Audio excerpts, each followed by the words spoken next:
Well, there's the combine. Rest in pieces. We're Kansas bound for LSWs.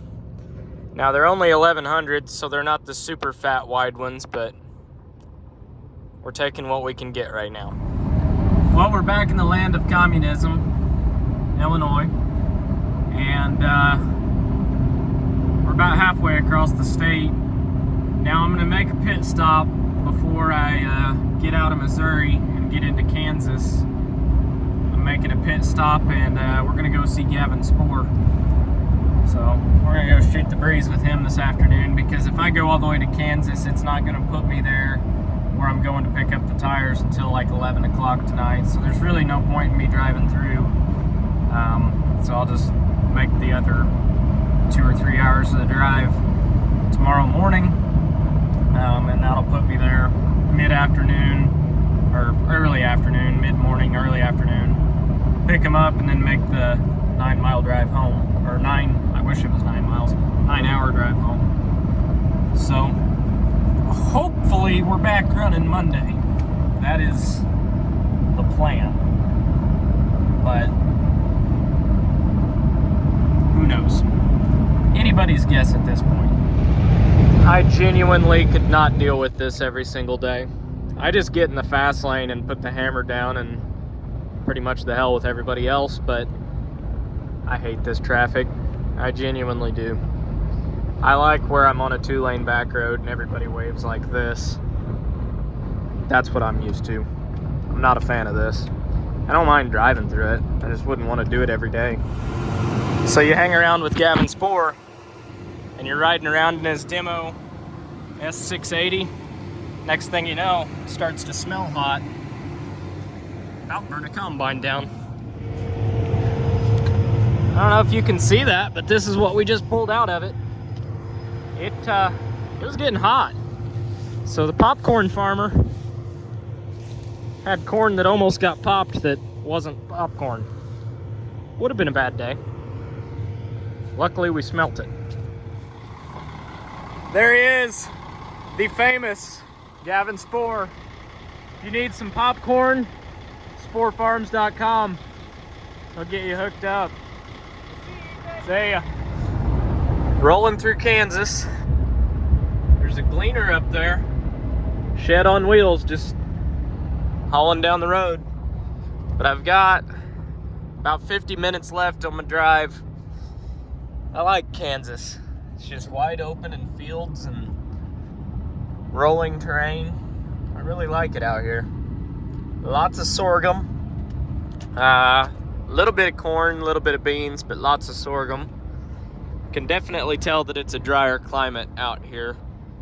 The corn doesn't look like it does at home. I mean, it doesn't look bad, but it doesn't look like 250 bushel corn either. But it's pretty neat. You can tell there's a lot more no-till out here, which in a drier climate would definitely probably be an advantage. But gotta say, I like it out here. I mean, just look out here. There's like literally no houses, no people, just farm ground for miles. I'd love it if I could just farm and hardly ever see people throughout the day. That'd be great. There's what I need right there. It's got a wet bin in the back, 2 big bins in the front, and a continuous flow dryer. I'd love to have a setup like that. It's simple and holds quite a bit. I missed it with the camera, but I like how they dig into the side of the hills, it looks like, to give the cattle shelter and stuff. Seen some silage packed up against some hills where they've dug them out and stuff. It's just pretty neat driving through here. It's a totally different way of farming. It's really cool to see. Boxcar Magnum. They still got good tractors in this part of the country, I see. And that's a whole lot of bedding out there. In 10 miles, turn right onto K14. And in 10 miles, we're turning right onto K14. I'm in a hurry, but it takes everything I have to not pull in and look at the equipment. Pretty cool. There's a swather there. There's an Agco place right here. You don't see these very often. There are 2 Fendt tractors with Fendt momentum planters. That's something I've never seen before. Not in person, at least. Seed place, Hasbro decal, big corn pile. I'm telling you guys, I like Kansas. I just might pick up and move here and start farming. I don't think I'd grow as good of crops, but I'd grow a lot more acres, I'd say. Some Apache sprayers. Got a neighbor that has an Apache and really likes it. I don't really know much about them, but I think they're pretty cool. Little Pioneer corn there. What's amazing to me is I can look at the corn and like you can see 6 rows into it because it's not planted thick at all. It's like maybe a 28,000 population. I mean, at home, there's guys planting, I'm planting 36,000 in some places, 38,000 population on really good dirt. But I mean, typically around 32 to 34 normally. It's just wild to, I know why they do it. They do it because they don't get the moisture to grow it. So lower population, you're going to get a lot better yield than a higher population if you don't have the water for it. But the corn here looks like a totally different corn crop than it does at home. It's just kind of interesting. It just blows my mind that I can look out there and that's probably everything I farm in like 2 fields. Like just look at that. It's crazy. Like there's probably 2,000-3,000 acres through here. You don't get that at home. Very, very seldom is there a field that big. That's probably like 500, 600, 700 acre field in one field. You just don't see that at home. Well, we made it to the dealership, so I may as well drive around and do some looking, see what they got. Doesn't hurt. Kind of curious. That's a sharp 2588 sitting there. I'd love to have that. Got some crust buster drills like Sunny Farms. They have a bunch of MacDon Drapers here, and I've noticed that they're pretty much every combine I've passed out this way has had a MacDon Draper on it. Got a real sharp looking John Deere 12-row all crop head. Those are really, really nice for sorghum from what I understand. Smold IHs. Got some cool looking stuff here, really. I'd love to have one of those head carts. Stopped at Casey's, got some pizza, plenty to drink, fuel, and really big LSW tires. So, time to hit the road. We got 700 miles to go. And I locked myself out with my window down somehow. Let's go. We're hammered down 70. Passing Fort Riley right now. Pretty big base, really.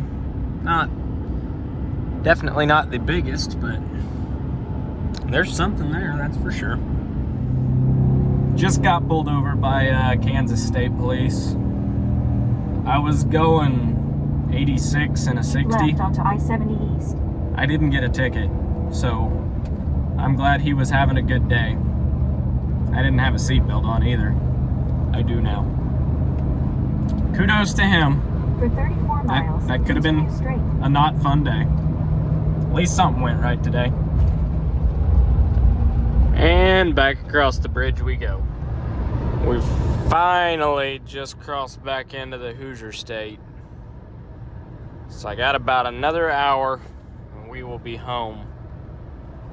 And I took a shower last night at the hotel. I haven't really done anything today other than sit in the pickup, so when I get home, I'm going straight to bed. get the tires on in the morning, and hopefully be shelling corn by noon. Gotta hammer down. Hopefully we finish up harvest this week. As long as, you know, more stuff doesn't break and all. Well, I am basically home. Right down there, you guys can't see it, it's dark, but hopefully the combine's still sitting up right down there. It's on blocks, but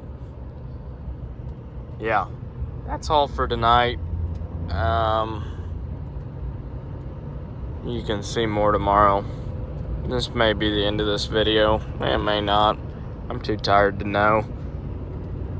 But we're gonna throw the tires on tomorrow morning and then pitter the patter again. So, thanks for watching if you made it this far. Those are some big tires.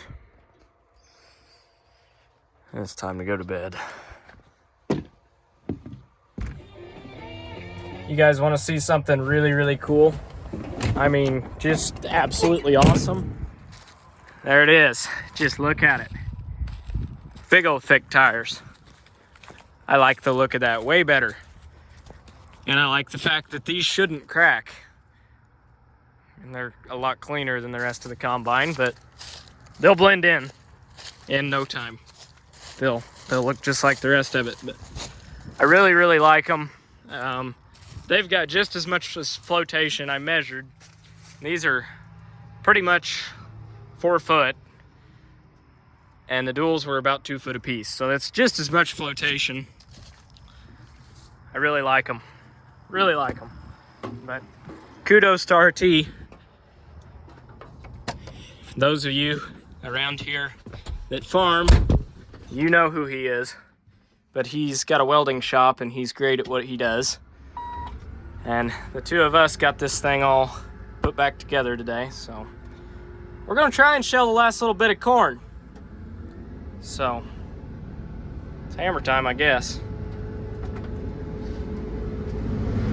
Well, I guess we're gonna find out how good they are in mud real quick. Didn't even spin a tire. I love it.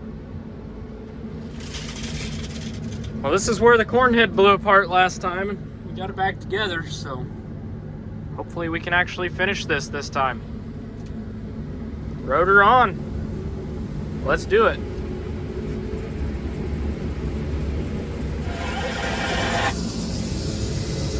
Well, one hopper without a breakdown. So far, so good. Hopefully we can get the rest of the hoppers without a breakdown. Tad moist, but really nice evening. Good evening to wrap this farm up. You know, when I was in high school, I wanted to put wheels and tires on stuff and go play in the mud, and I guess that's what I'm still doing. It's just a lot more expensive now. But we got like, I don't know, 3 or 4 acres left back here and we'll be done. So, well, that and the plot. We're gonna shell the plot in the morning, and I might jump up the road tonight and go shell. There's like a little 7 or 8 acre field. I might knock that out tonight too.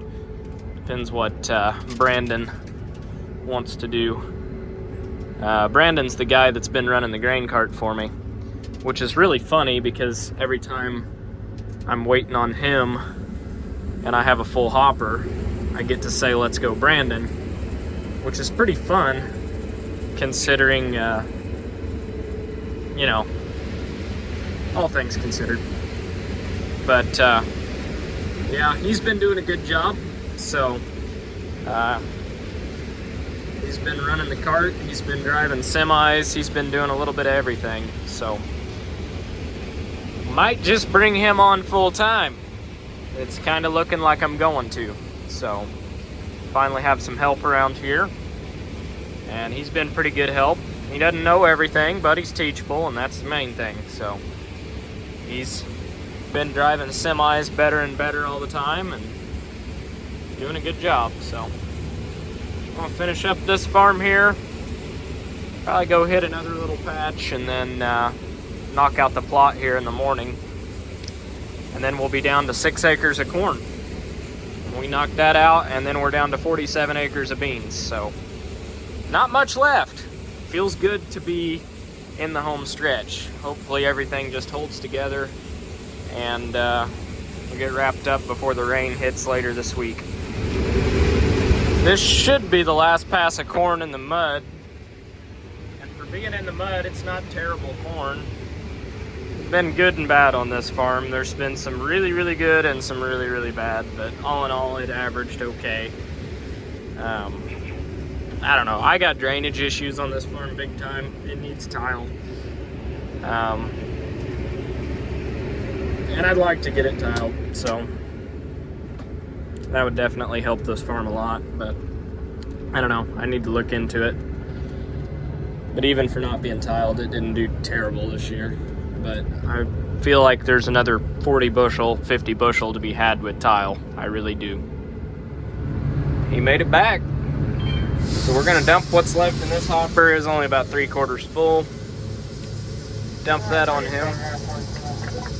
Dump that on him, and he should be pretty much full after I dump this. So we'll move up to the next field and go from there. Everything's lined up like a BTO tonight. Stole the wife's rig to come up here. Headed home for night. Morning. Pro 700's already doing what the Pro 700 does best. Beeping. Shut up! Parking brake, parking brake, parking brake. Yes, I know, I shut it off. I know that it's not on. Anyhow, we are back in the cornfield. And got a full hopper. We are currently about to dump. So, good day to have a great day, hopefully. As long as nothing breaks down. Well, the poor man's Peterbilt and the Freightliner are all loaded down, so we're gonna get these dumped and then head over there to the corn plot that the camera won't focus on and knock out the FFA test plot today. So they're all coming out here in a little bit and we're gonna shell that plot. I would say that is probably the most unbiased plot. It's got Agrigold channel, decal, Pioneer, cropland. It's got it all in there. So really curious to see what that does. It's planted by maturity, so I'm anxious to see what it happens. Did I ever mention that the driveway here sucks to get to these grain bins? You gotta back in off the road, and it's not enjoyable, especially when you got a car coming up behind you. So today is plot day. Got the weigh wagon up there. So what I'm doing, when we planted this plot, we had several different hybrids, and we planted it with a 12-row planter. So we split it 6 rows and 6 rows. So 2 hybrids down, 2 hybrids back. So we're shelling them individually now, then we weigh them. All the rows are the same length, so then we see which weighs the most, calculate that to bushels, and see who won the plot. So you take into account moisture and all that. Once that's all factored in, you can see who wins and how all these hybrids from different companies stack up. The FFA kids are here today helping out and taking moisture and weights and things like that too. So we'll donate some of this corn to them, and life's good. Last pass of the plot, so we're down to 6 acres of corn left. I think we can handle that today, considering it's not even noon yet. May even cut beans. Well, last pass of the second to last field. This one's huge. It's about 3 acres, but corn's not doing bad. We got a full grain tank. Well, I mean, I say it's not doing bad. It ain't doing great either, but for this field, if it makes 150, you're doing all right. But I broke the middle snout, so that's fitting. Second to last field, we had to break something, so broke a snout. Caught it in a little washout ditch, pulling in here. Broken snout and all, we're getting it done, little by little. The old 500 bushel cart still hanging in there. So, knocking some acres out. Last field. All right, here we go. It's the last 8 rows of corn for the year. Feels good to be done. Well, we're not done yet. Still got some beans, but that's a wrap on corn. It ended up averaging well over 200 this year, so can't complain. So we're gonna wait on the cart to get back. I sent him to the truck. It's parked up the road. When he gets back, we will dump that and get the draper back on. Head for beans this afternoon. Feels good to be done with corn though. And it did very, very well this year. I can't complain. So I'm gonna kick all this stuff off the feeder house while we're waiting on him.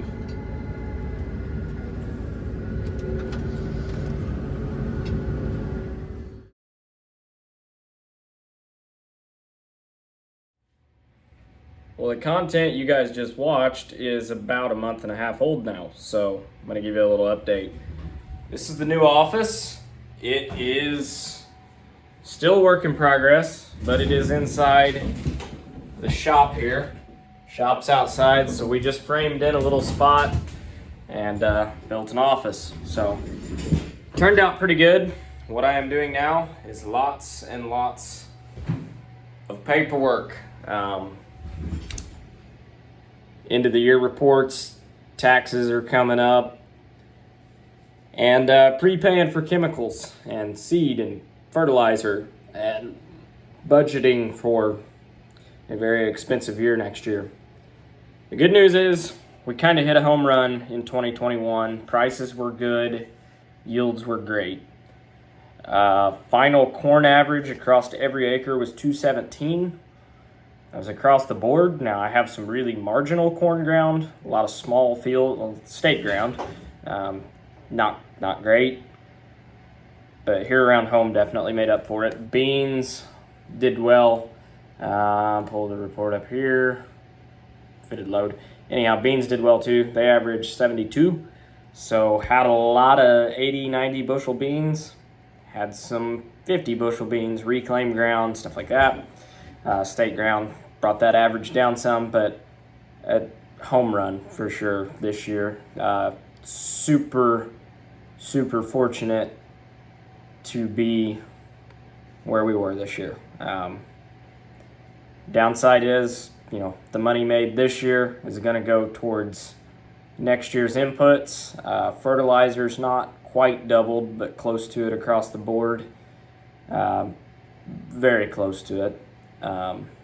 Chemical across the board, I'm about 20% higher. Seed, I'm about 10% higher. Is what it is. It's part of farming. It's a lot of factors in that right now, causing things to cost what they do. I'm not going to get into that, but all in all, good year. Harvest is over now, but I'll keep continuing to post harvest videos. But since I'm way behind, I figured I'd at least let you guys know that. So yeah, I am done with harvest, corn and soybeans. I'm trying to get some tillage done still. It is December 1st. So this is recorded as I release this video. So thank you guys for watching. The channel is still continuing to grow, even with my lack of content lately. I've not been good at keeping up on it, but I'm a 1.5, 1 3/4 man show right now. I've got help now, which helps, but still very busy, so these videos kind of get put on the back burner sometimes. But I do appreciate you guys watching.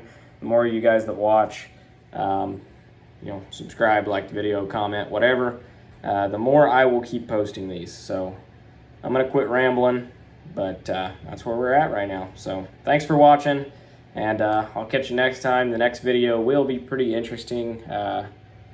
Just say we had more than one combine finishing up soybeans, and it was a pretty good time. So that said, thanks for watching.